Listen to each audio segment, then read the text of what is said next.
Welcome to the Cambridge Tech Podcast, talking all things technology from the heart of the UK's tech capital.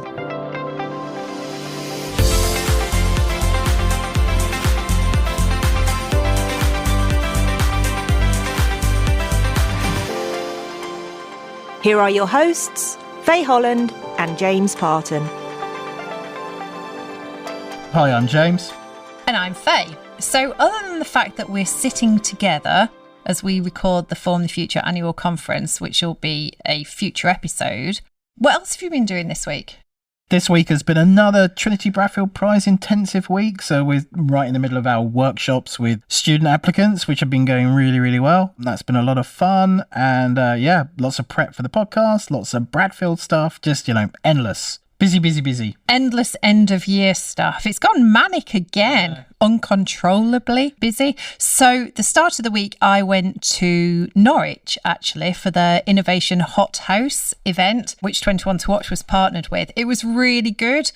I kind of think we need to spend a bit more time in Norwich because I know you keep saying it. We will. Well, and actually now we're going to be like Thelma and Louise next year, aren't we? We're going to be driving around the country. Well, it was me and Tabitha that were Thelma and Louise. So now, do you want to be Thelma and Louise? If I'm not in the gang, just tell me. Oh, okay. Right. Anyway, let's swiftly move on. So back to the Innovation Hot House, James. It was really good. Very different technology, very different kind of innovation. So a lot more societal, a lot more kind of impact on well-being and health and those types of things.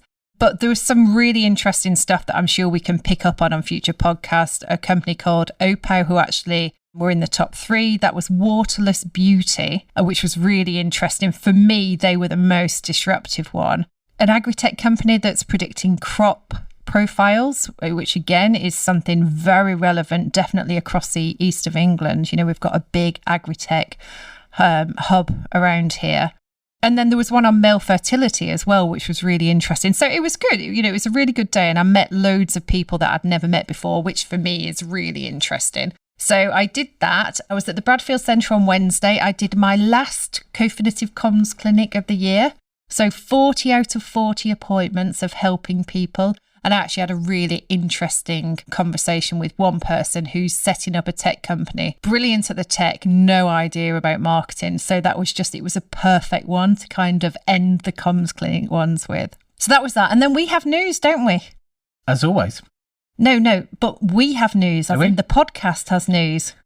Oh, yeah, well, you do, yeah. Yeah, so we're not... change the name of the podcast. Yeah, what are we changing the name to? The award-winning Cambridge Tech Podcast, yes.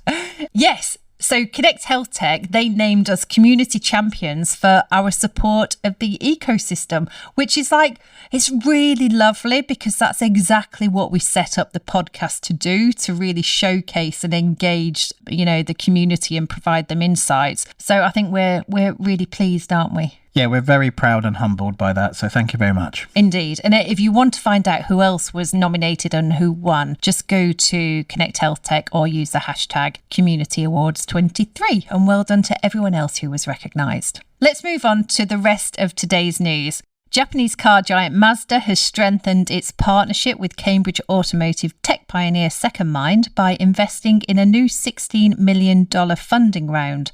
Mazda joins existing investors Amadeus Capital Partners, Cambridge Innovation Capital and Atlantic Bridge Ventures. Cambridge geospatial technology company One Spatial is part of a project that could provide $5 billion of economic growth to the UK economy. The government has just revealed that the National Underground Asset Register, which is a digital map of underground pipes and cables, is now available across England and Wales ahead of it becoming fully operational by 2025. The NUAR is tipped to boost the economy via increased efficiencies in construction and development and less accidental damage to pipes and cables. And the next piece of news is from Cambridge AI company Luminance, who has partnered with Emma, and Emma being the world's largest direct-consumer sleep brand. Emma is taking its contracting and compliance legal activities to the next level. The partnership will see Luminance powering Emma to increase efficiencies by streamlining contract reviews and enhancing internal compliance processes across the enterprise. The announcement follows Luminance's recent unveiling of the world's first completely AI-powered contract negotiation with no human intervention. So that's it. They're your 3 bits of news for this week. So, James, how did you come across this week's guests?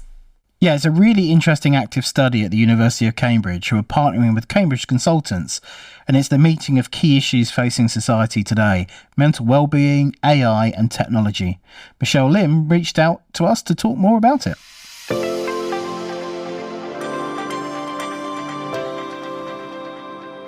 So welcome, Michelle and Micol. It's great to have you here. Why don't you start by just introducing yourselves, Michelle? Yeah, and it's really nice to be here. Thanks so much for inviting us, James and Faye. I'm Michelle. I'm a behavioral scientist working at Cambridge Consultants. My background's in psychology and behavioral science, which seems unusual, but I'm fascinated by technology. And so I've been working to try to understand how to bring these principles from the social sciences into informed technology development and innovation. And some of our listeners might remember this is your second outing on the podcast, isn't it? Yeah, that's right. I was on here for the Metaverse podcast as well for the Cambridge Wireless International Conference last year. Good memory. And Micol? Hi, so nice to meet you and thank you for inviting me. I'm Micol. I'm currently a postdoc research associate at the University of Cambridge in the Department of Computer Science and Technology under the supervision of the professor Atice Gunes. And my research focuses on developing socio-emotionally adaptive robots that can foster well-being through coaching and psychologically proven intervention. So we're here to talk about your work around looking at the use of robots to improve mental well-being, which is obviously fascinating. What prompted you to get involved in this kind of work? Micol and I have been working for the past 2 years, actually, on this topic. We obviously have very different backgrounds. Micol looks at robotics, I look at psychology, but we, I think, share a common interest in understanding how do we bring research into life? How do we use technology to help solve some of the biggest challenges of society? So, yeah, do you want to share more about So actually, this project is like a spin-off project from one bigger EPRC-funded project led by the professor Atice Gunes that specifically investigate the use of robotic coach for promote mental well-being in people. And so a couple of years ago, I have contacted Michelle because there was a grant opportunity and the university was encouraging academics to collaborate with industry and business partner. So I reached out to Michelle and she was very open to start this collaboration together. So I wrote the grant with the letter of support from CC and the grant was awarded. And so we started this collaboration together, specifically focusing on deploying a robotic coach to promote mental well-being in the workplace, so in the CC office. We really like to support early stage research because we're also really passionate about understanding, what is applicable now? What are some of the challenges that we face? What are some of the benefits this could bring in? I think we're interested in developing technology that works ever closer to people. And it was really exciting to hear the work that they are doing. Michelle, you just said about societal challenge. Can you just tell us a little bit more about that? Yeah, of course. So mental well-being is a huge, some say challenge, some say opportunity. It's both in terms of helping people who are struggling with things like depression and anxiety get on their feet and do whatever it is they want to do. But it's also helping people who may not suffer from mental health conditions flourish and do well. And I think that latter bit is the focus of our work. So I'll just put it out there. We don't think robots will ever replace, therapists and those really hard-working key workers who are doing those kinds of therapies. But we think there's an opportunity for the average person to benefit from positive psychology, which aims to help you flourish and be happier in your day-to-day life. So is the exploration of robots in part due to the supply-demand issues that we're seeing in places like the NHS? As awareness of mental well-being grows, we're now seeing a lot of demand being placed on the health service to react to that. So actually, this is the main reason why we decide to introduce robot for this specific application use. So we were kind of motivated from the huge gap between the demand for healthcare system and what NHS can provide to people. So, for example, 70% of children and adolescents didn't get the healthcare service they need. And if you want to apply for just a visit with your GP for getting, for example, a diagnosis or an assessment for your mental health, you can also wait for 13 weeks. And especially if also for youngest, it could be a huge time and that can really jeopardize their mental health. So robots are just some alternative tools that can help meeting this demand in some alternative ways. So again, we are not trying to replace professionals. We are trying just to provide the society with an alternative tools that can be used to promote mental well-being and prevent issues. Yeah. And have you thought about or come up with any research on having that physical robot presence? Is that one of the key drivers for you? Yeah, I'm really glad you mentioned that because there are a lot of tools that support that are available now that support mental well-being. There are websites, there are phone apps, popular ones which both are free and are paid. There's obviously in-person sessions. So, what makes the physical embodiment, we call it, of a robot special? And I think Micol's doing a lot of research in that. But part of the thing is that idea of commitment. This thing is in a room, you have almost an appointment with it. It goes in your calendar. And we have feedback from our participants saying, they feel like they want to be there and see this robot who remembers them from the previous session. The literature shows that apps like Headspace and Calm, they have a very high dropout rate after 6-8 weeks because people kind of just forget about it. So the physical embodiment brings people more aware to the fact that, okay, I'm just like walking by the room where the robot is placed and I remember that I have the possibility and the opportunity to do that on a specific time and space. So giving them a time and space really help people to keep commitment over time. And in terms of mental well-being, which is, one of the key drivers here, is there anything that says people are happier talking to a robot than talking to a human being? Yeah, so actually our results show that people feel very at ease sharing their thoughts with the robot. Of course, there are a lot of other issues and problems that should be investigated more, such as the ownership of the robot in terms of like data that it collects. So people maybe worry, okay, if I'm sharing something with the robot, who is going to listen that, right? So in the context of our research, this is very constrained. But if we think and envision it in a real life scenario, that those are boundaries that should be set and decided. So yeah, in one sense, they were really appreciative towards the robot talking very freely.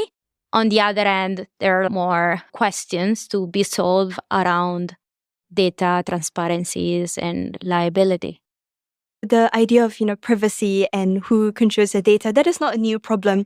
When you are in an in-person session of a human therapist, you also have contractual and patient anonymity and legality issues. We have solved this problem before for people, so there are definitely hurdles, but they're far from being a problem in scaling up. So in your introduction, Michelle, I think you made a really important point, that this study is as much as looking at keeping good mental health heading in the right direction, as well as intervening where there's poor mental health, which I think is interesting because we don't talk enough about maintaining good mental health. Do you think the robotics element is key in all of this? And why do you think technology is important to solve these kinds of challenges for society? Yeah, that's a really good question. I'm a huge fan of this, what you say, preventative measure, or this helping people to flourish beyond their average state. I think technology can come in before. So often the onus is on the human to recognize that there is a problem and then to go and seek support. I think we can live in a world which isn't dystopian, but where technology can help us identify stress levels, for example. So there are already hints of this happening with wearables like Apple Watch. But if people work in conjunction with technologies, whether they are biosensors or behavioral, biometric sensors or behavioral sensors, then it's possible that we'll be able to spot hidden unknowns. So places where people are suffering, and we have measurable metrics for this. So we know that if their calendars are too packed, then there's a greater likelihood of burnout.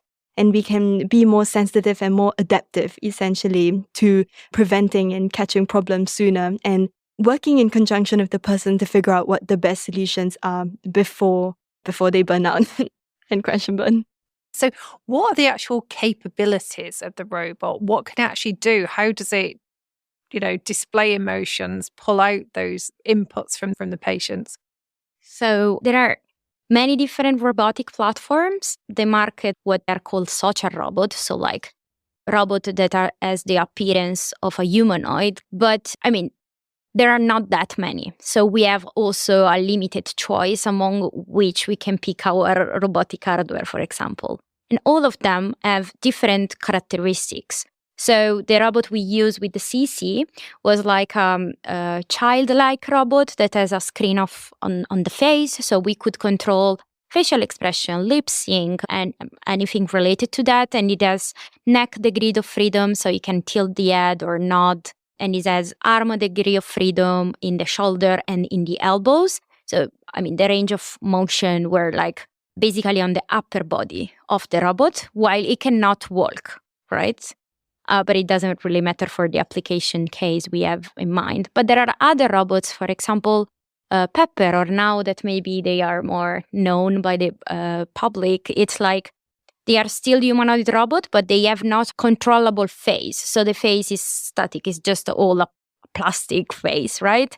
So you can change the colors of the eyes or stuff like that, but you cannot really, change the facial expression. But on the other end, they have more degrees of freedom. So they can stand up, they can sit down, they can walk. So depending on your, goal, whatever you want to do with your robot, you pick the platform that in the best way deliver what you want, and you try to make it working with what you have. And on the software side, which I think you might be interested in as well, it can do clever things like connecting to third-party applications. So everyone's heard of large language models and ChatGPTs. There are APIs now where you can connect it, and using text-to-speech and speech-to-text actually create a really smooth flowing and engaging conversation.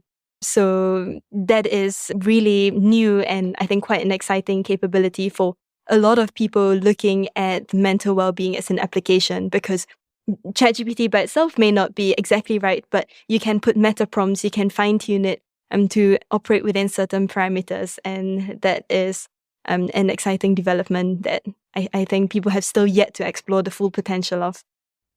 So can we hear the robot? Yeah, of course. We're going to share an audio clip of a brief introduction of the positive psychology exercise delivered by the robotic coach that was focusing on savoring. So it was asking people to recall a memory and savor it.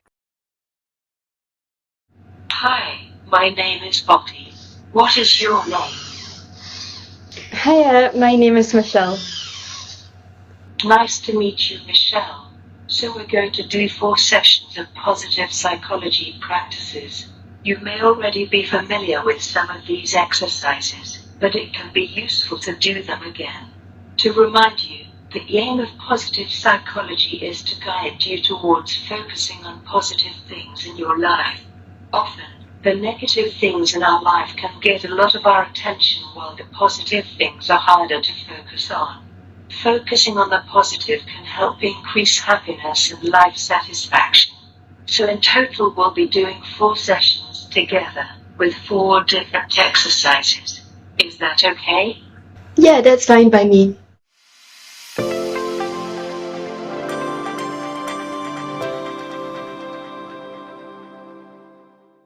If you are a startup looking to grow in Cambridge, the Bradfield Centre offers a range of flexible membership packages which put you in control of your office and home working mix. There's a vibrant, collaborative atmosphere, on-site cafe, plenty of green outside space, and regular member social events.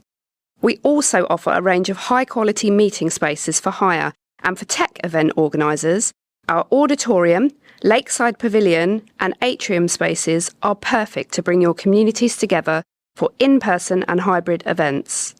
For more information, visit bradfieldcentre.com or call 01223 919 600.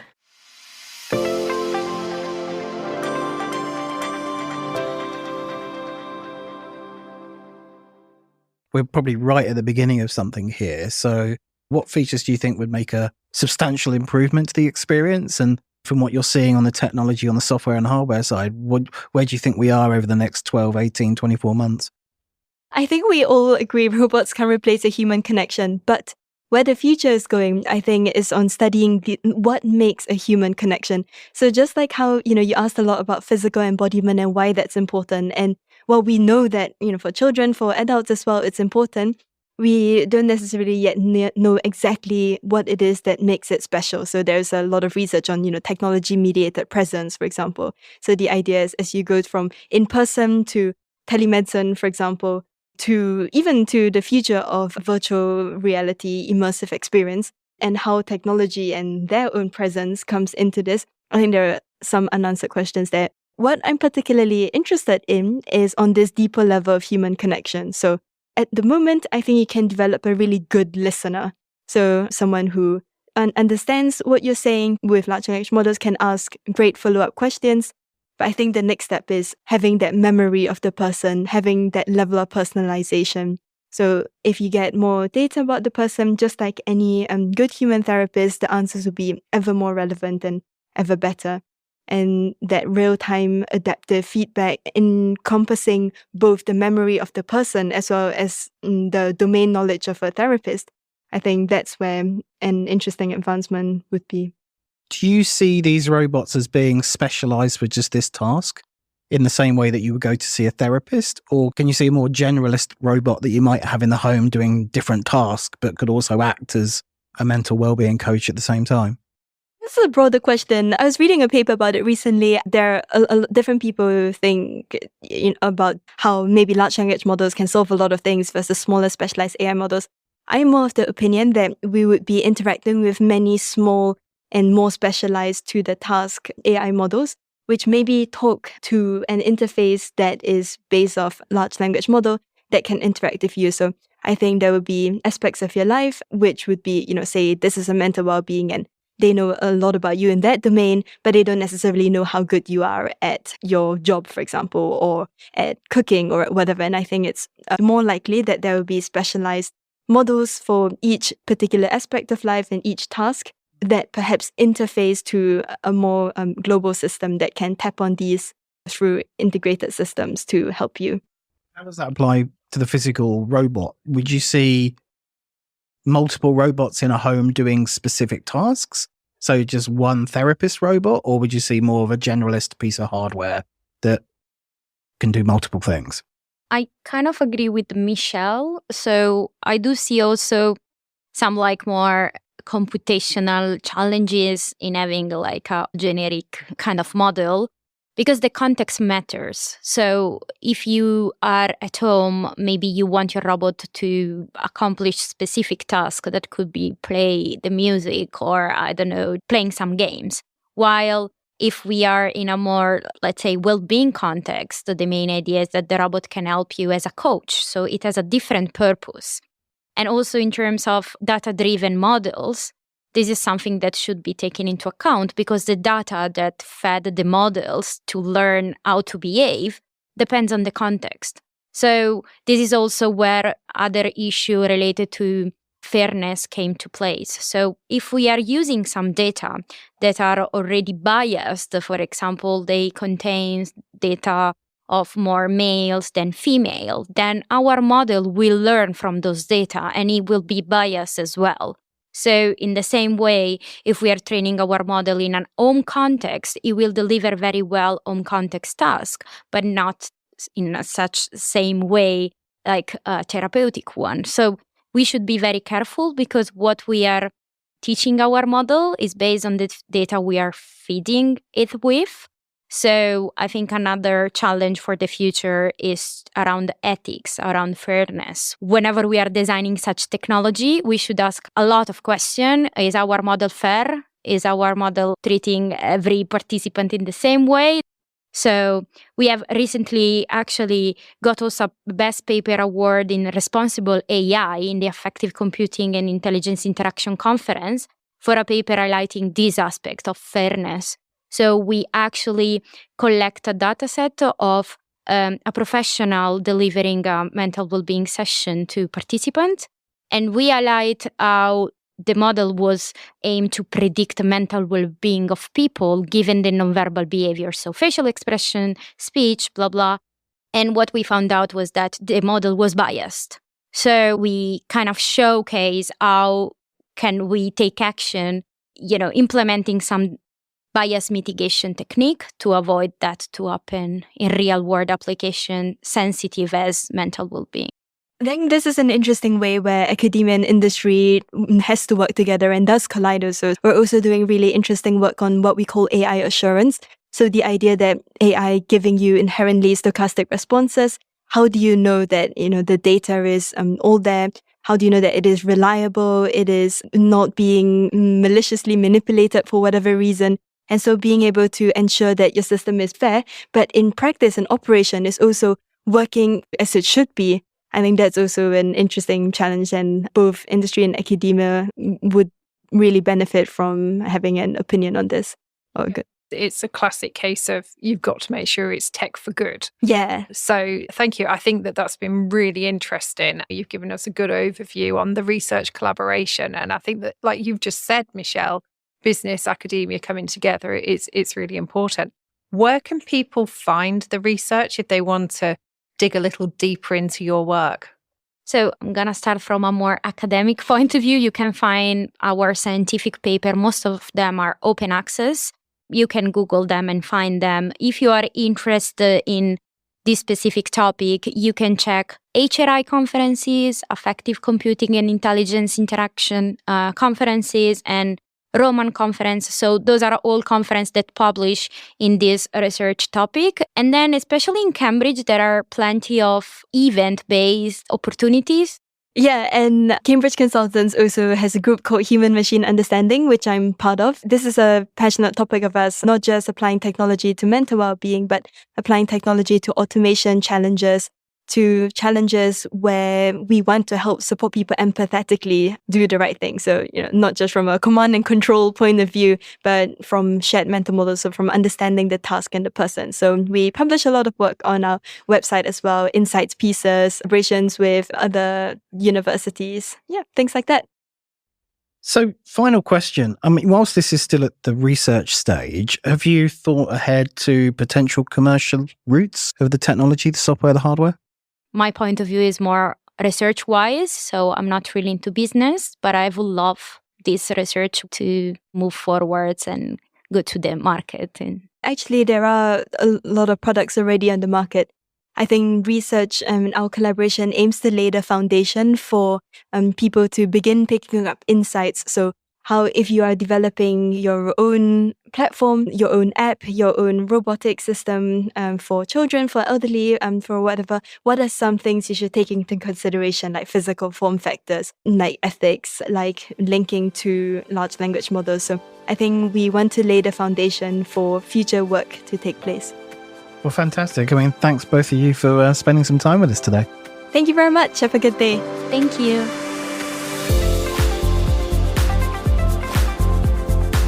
Today's show was produced by Carl Homer of Cambridge TV and supported by our media partner, Business Weekly. The Cambridge Tech Podcast is available on all major podcast platforms and on cambridgetechpodcast.com. If you've enjoyed this podcast, please give it a 5-star review. It will really help others discover the show.